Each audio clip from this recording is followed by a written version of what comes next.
베드로후서 2장 4절에서 11절까지 말씀, 우리 한 목소리로 말씀 읽겠습니다. 하나님이 범죄한 천사들을 용서하지 아니하시고 지옥에 던져 어두운 구덩이에 두어 심판 때까지 지키게 하셨으며, 옛 세상을 용서하지 아니하시고 오직 의를 전파하는 노아와 그 7 식구를 보존하시고 경건하지 아니한 자들의 세상에 홍수를 내리셨으며, 소돔과 고모라 성을 멸망하기로 정하여 죄가 되게 하사 후세에 경건하지 아니할 자들에게 본을 삼으셨으며, 무법한 자들의 음란한 행실로 말미암아 고통당하는 의로운 롯을 건지셨으니, 이는 이 의인이 그들 중에 거하여 날마다 저 불법한 행실을 보고 들으므로 그 의로운 심령이 상함이라. 주께서 경건한 자는 시험에서 건지실 줄 아시고 불의한 자는 형벌 아래 두어 심판날까지 지키시며, 특별히 육체를 따라 더러운 정욕 가운데서 행하며 주관하는 일을 멸시하는 자들에게는 형벌할 줄 아시느니라. 이들은 당돌하고 자긍하며 떨지 않고 영광 있는 자들을 비방하거니와 더 큰 힘과 능력을 가진 천사들도 주 앞에서 그들을 거슬러 비방하는 고발을 하지 아니하느니라. 오늘 이 아침에도 또 비가 오는 가운데 귀한 믿음의 자리로 나오신 우리 성도님들 주님의 이름으로 축복하고 환영합니다. 우리 성도님의 삶의 자리에 늘 하나님의 평안과 사랑이 가득하시기를 축복합니다. 세상이 약해지고 타락할수록 나타나는 현상이 있습니다. 그것은 심판이 없을 것이다 라는 생각입니다. 이런 생각은 지금의 쾌락이 좋고 이 쾌락이 영원할 것 같은 착각에 빠지게 만듭니다. 죄를 짓는 것도 아무도 모르고 죽음의 모든 것이 끝난다라고 생각하는 것입니다. 이런 모습은 꼭 건강한 사람이 영원히 건강할 것 같은 착각에 빠지는 것과 같은 것입니다. 최근 우리나라 사람들도 심판이라는 것이 없을 것이라는 생각을 많이 하고 있는 추세입니다.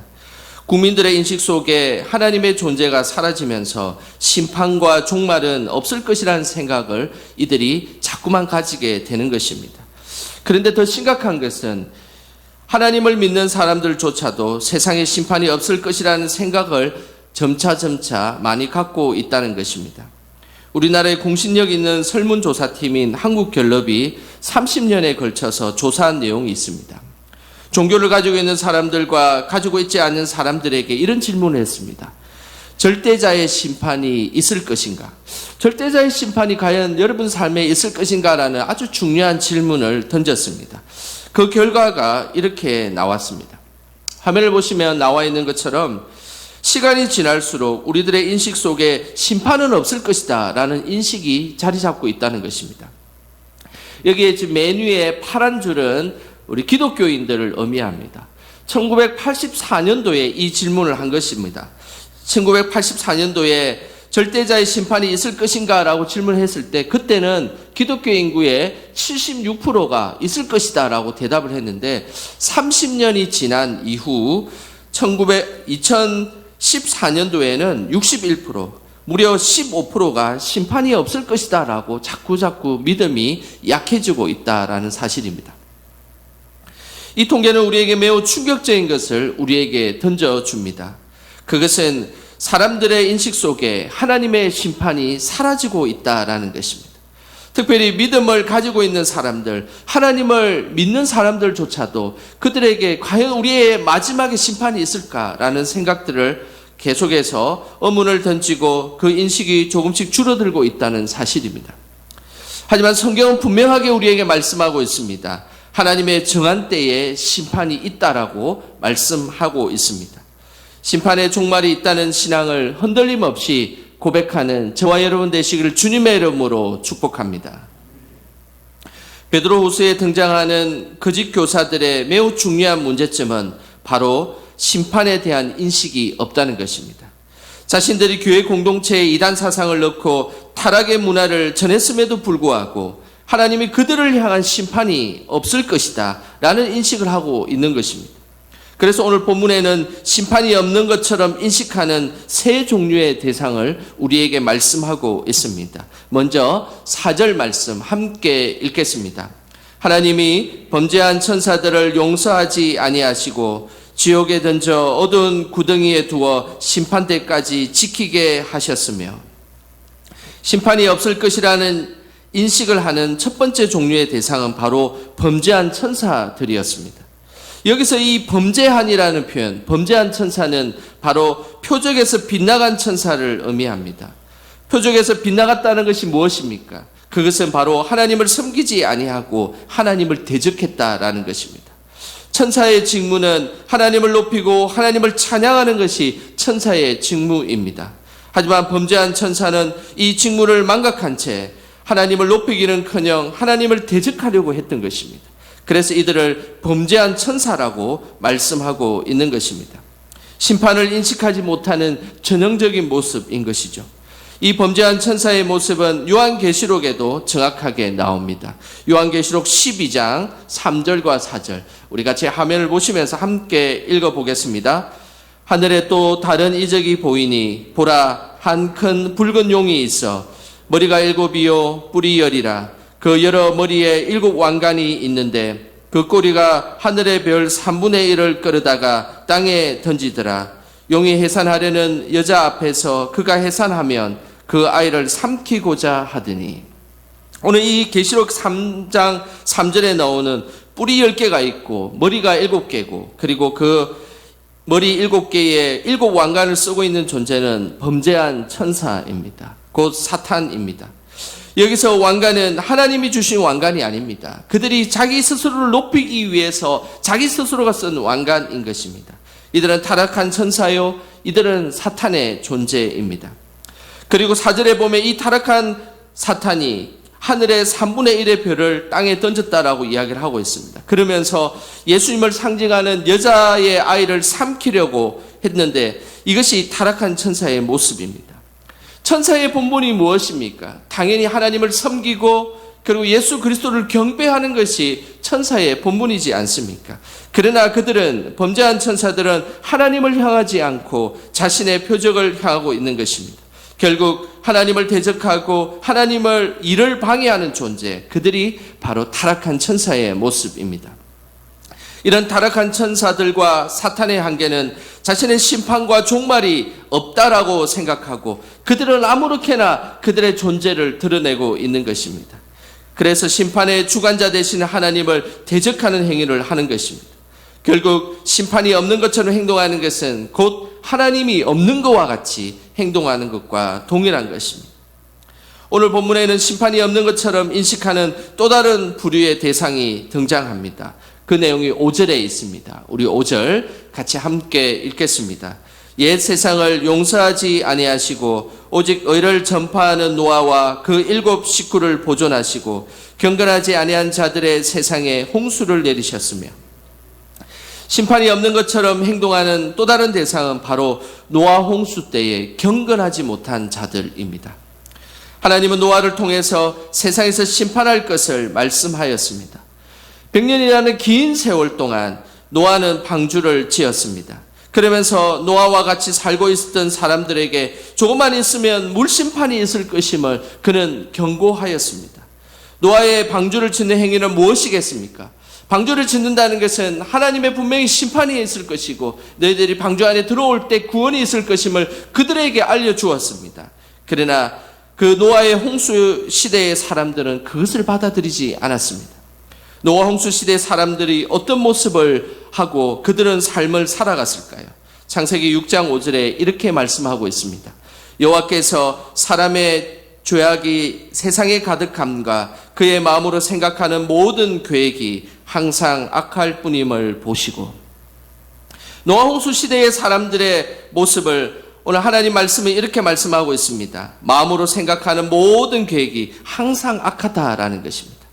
아침에 일어나서 그들이 계획하는 것들도 악한 계획이었고 하루를 생활할 때도 악한 계획이었고 그리고 그들이 잠자리에 잘 때도 내일 어떤 죄를 지을까 계속 생각하는 존재. 그렇게 살아가는 인생이라면 그의 삶은 어떨까요? 노아가 살았던 시대가 바로 이런 시대였습니다. 항상 죄를 짓는 것만 생각하고 죄 짓고 그 죄를 덮으려고 하는 또 다른 죄를 짓는 그런 시대, 그런 사람들이 살았던 시대가 바로 노아 시대였습니다. 대부분의 사람들은 악한 행동을 하거나 거짓말을 하면 표시가 나기 마련입니다. 희미하게 손을 떨거나 눈동자가 떨리는 현상을 보입니다. 그러나 어떤 사람은 거짓말을 할 때에 눈 하나 깜짝하지 않고 태어나게 하는 경우들이 많습니다. 그리고 거짓말을 밥 먹듯 하는 사람들이 있습니다. 이런 모습을 보이는 사람을 리플리 증후군이라는 단어를 씁니다. 리플리 증후군이라는 뜻은 이렇습니다. 허구의 세계를 진실이라 믿고 거짓된 말과 행동을 상습적으로 반복하는 일종의 반사회적 인격 장애. 거짓말을 하는 것이 습관이 되어서 상습적으로 거짓말하는 겁니다. 그리고 그 거짓말을 덮으려고 또 다른 거짓말을 하는데 중요한 것은 자신이 거짓말하고 있다는 인식을 모르고 그냥 살아간다는 것입니다. 그리고 심지어 중요한 것은 그 거짓말 자체가 진실인 것처럼 생각하며 살아가는 인생, 그 인생이 리플리 증후군이 있는 인생이다라고 이야기하는 것입니다. 노아 시대의 사람들은 리플리 증후군의 모습을 보였습니다. 자신이 생각하고 있는 것이 항상 악하고 그것이 잘못되었다라는 것을 그들이 인식하지 못하고 그냥 생각하는 것, 자신이 살아가는 모든 것이 악하게 지냈던 시대, 그 시대가 노아 시대였습니다. 결국 하나님의 이런 모습을 보고 창조 이후 처음으로 땅 위에 사람을 지었음을 한탄했다라고 말씀하고 있습니다. 그러면서 마음에 근심했다라고 말씀하고 있는 것입니다. 노아 시대 사람들은 하나님이 심판할 것을 전혀 생각하지 못했습니다. 하지만 하나님은 이 시대에 노아를 구원하셨습니다. 하나님의 심판을 인식하지 못한 그들을 하나님께서는 분명한 심판이 있음을 알려주셨고, 그렇지만 하나님의 심판을 약속을 이해하고 그 약속을 믿음으로 받아들였던 노아와 그의 가족 7명은 하나님 앞에 구원을 받았다라는 것입니다. 마지막으로 하나님의 심판을 인식하지 못하는 무리가 있습니다. 바로 7절입니다.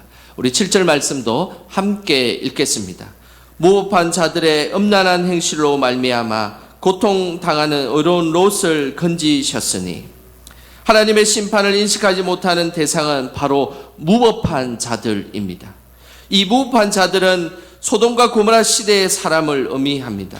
이들의 특징은 무엇입니까? 오늘 이 무법한 자의 바로 그 나와 있는 무법한 자들의 음란한 행실이라고 말씀하고 있습니다. 소돔과 고모라 시대에 그들은 무법한 자로 살았습니다. 그들의 특징은 바로 음란한 행실을 하고 있다는 것입니다. 무법한 자들은 세상의 질서와 그리고 법이 없는 자들을 의미합니다. 전형적으로 하나님의 심판을 인식하지 못하는 그런 대상들이죠. 이들은 7절에 나와 있는 것처럼 음란한 행실을 너무나 자연스럽게 하며 지냈던 이들입니다. 소돔과 고모라 땅이 멸망을 당하는 것은 이들이 무법한 행동을 했기 때문입니다. 특별히 성적으로 매우 타락한 모습을 보였습니다. 실제 이 소돔이라는 말은 동성애를 뜻하는 소돔이라는 말의 어원입니다. 소돔은 성적인 질서와 도덕적 규칙이 없이 아무렇게나 방자히 행하고 무법한 행동을 했던 그곳이 바로 소돔이었습니다. 창세기 19장에 보면 롯의 집에 천사가 찾아왔습니다. 이 천사를 소돔과 고모라 사람들은 남자 손님이 왔다고 생각을 했습니다. 그때 롯에게 소돔과 고모라 사람들이 한 말이 있습니다. 그 내용이 창세기 19장 5절에 나옵니다. 우리 19장 5절 말씀 화면을 보시면서 함께 읽어보겠습니다. 롯을 부르고 그에게 이르되 오늘 밤에 내게 온 사람들이 어디 있느냐? 이끌어내라. 우리가 그들을 상관하리라. 소돔과 고모라 시대에 그들은 아주 특별한 모습들을 보였습니다. 그것은 바로 무법한 모습이었습니다. 소돔과 고모라 사람들이 롯을 불렀습니다. 그리고 이들을 끌어내어 우리가 그들과 상관하리라라고 말을 하고 있습니다. 여기서 상관하라라는 이 말은 야다라는 단어를 쓰는데, 야다라는 성경에서 보면 어떤 것을 안다라는 뜻과 함께 그곳에는 성적인 관계를 의미하는 표현입니다. 그러면 이것이 무엇이겠습니까? 우리가 그들과 상관하리라. 그 말은 우리가 그들과 성관계를 맺겠다, 동성애를 하겠다라는 표현인 것입니다. 결국 소돔과 고모라는 성적인 규칙과 도덕이 없는 곳이었습니다. 자신의 쾌락만을 위해서 살아가고 그리고 그렇게 존재했던 도시가 바로 소돔과 고모라였습니다. 남녀 구분 없이 자신의 쾌락만을 즐기던 사람들, 그들이 살고 있었던 소돔과 고모라, 그자들을 향해서 오늘 베드로후서는 무법한 자라고 말씀하고 있는 것입니다. 이런 도덕과 규칙이 없는 자들은 결국 세상의 끝과 심판에 대한 인식이 전혀 없는 자들이었습니다. 오늘 본문에서 등장하는 이 세 부류의 사람들, 범죄한 천사들, 그리고 경건하지 않는 자들, 무법한 자들, 이들은 결국 하나님의 심판이 없을 것이다 라는 전제를 깔고 이 땅을 아무렇게나 살아가고 존재했던 이들이었습니다. 이들은 당시 소아시아의 거짓 교사들도 동일한 모습을 보였습니다. 기독교 공동체에 이단을 심어두고 자신의 엄란한 문화를 성도들에게 퍼뜨리며 아무렇지나 않게 살아가는 존재들이었습니다. 하나님은 분명 타락한 천사를 심판하시고 경건하지 못한 자들을 물심판하고 그리고 무법한 자들을 불로 심판하셨습니다. 그런데 그들은 거짓 교사들과 같은 이런 하나님의 그런 심판을 이해하지 못한 자들은 결국 아무렇게나 살아가며 심판이 없는 것처럼 행동했다는 것입니다. 우리는 어떤 삶을 살아가야 할 것입니까?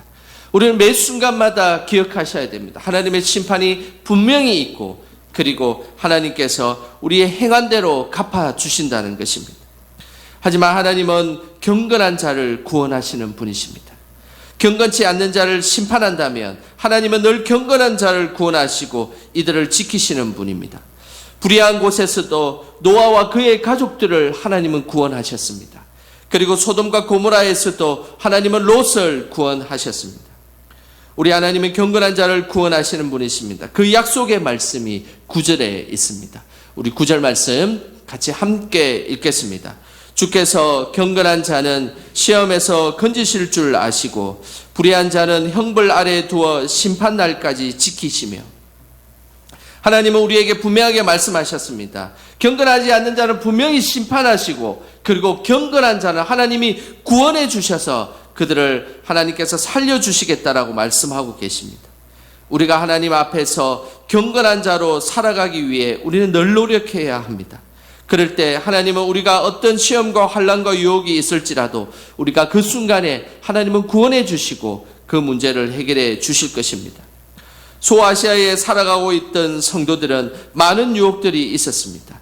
거짓 교사들로 인한 신앙적 유혹도 있었고 그리고 문화적으로 로마의 대표적이고 타락한 성적인 유혹들이 너무 많이 있었습니다.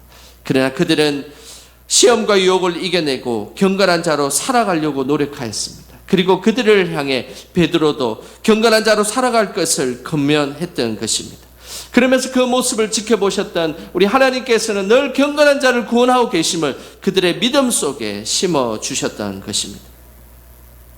전쟁기라 중에 헤리크스라는 한 군인이 있었습니다.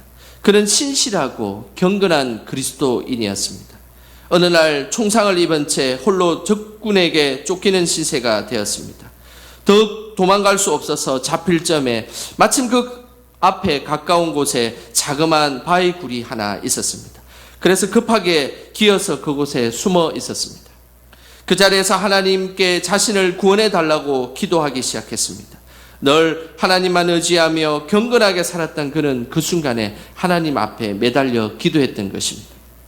그러자 커다란 거미 한 마리가 갑자기 나타났습니다. 그리고 그 굴 입구에 줄을 치기 시작했습니다. 거미는 순식간에 커다란 원형 거미줄을 쳤습니다. 때마침 거미줄이 완성될 무렵에 적군들이 따라와서 주변을 수색하기 시작했습니다. 깊지도 않은 굴이었기 때문에 그는 들킬까봐 조마조마하며 숨죽여 기다렸습니다. 그런데 한 군인이 굴 앞에 서서 그 굴 안을 보다가 굴 입구에 쳐진 거미줄을 보고 여기는 사람이 없는 것 같다라고 하며 그냥 지나쳐 버렸습니다. 이런 놀라운 은혜를 경험한 이 사람은 그가 전쟁이 끝난 후 친구에게 이런 고백을 하였습니다. 하나님이 함께 하지 아니하신다면 절벽도 거미줄과 같을 것이고 하나님이 함께 하시는 곳은 거미줄도 절벽 같더라. 하나님은 오늘도 우리를 돌보시고 그리고 구원으로 이끄시는 분이십니다. 그리고 그 순간만큼은 우리가 하나님 앞에 경건한 자로 살아가기를 하나님은 오늘도 기대하고 계십니다. 그리고 그 경건한 자가 힘들고 어려운 일이 있을 때 분명한 것은 구원해 주시고, 우리가 감당하지 못하고 우리가 생각하지 못하는 그런 하나님의 능한 손길로 우리를 구원해 주실 것입니다. 하지만 하나님의 심판을 인식하시길 바랍니다. 거짓 교사들처럼, 그리고 무분별하게 살아가는 이 땅의 삶처럼 하나님의 심판이 없는 것처럼 살아간다면 그 사람의 삶은 하나님이 기뻐하지 아니하시고, 그리고 결국에는 절망 속에 빠지게 될 것입니다. 늘 하나님의 심판을 기억하며 하나님 앞에 경건한 자로 살아가는 저와 여러분 되시길 주님의 이름으로 축원합니다. 기도하겠습니다. 하나님 아버지, 경건치 못한 저희들을 구원해 주시고 하나님의 자녀 삼아 주셔서 감사드립니다. 경건치 못한 자들의 사상과 행동을 따라가지 않게 하시고 늘 하나님이 원하시는 삶을 살아갈 수 있도록 인도하여 주시옵소서. 우리의 믿음이 하나님의 심판이 있음을 인식하게 하시고 늘 하나님의 심판을 생각하며 경건하게 살아갈 수 있도록 성령께서 힘과 용기를 허락하여 주옵소서. 예수님의 이름으로 기도드립니다. 아멘.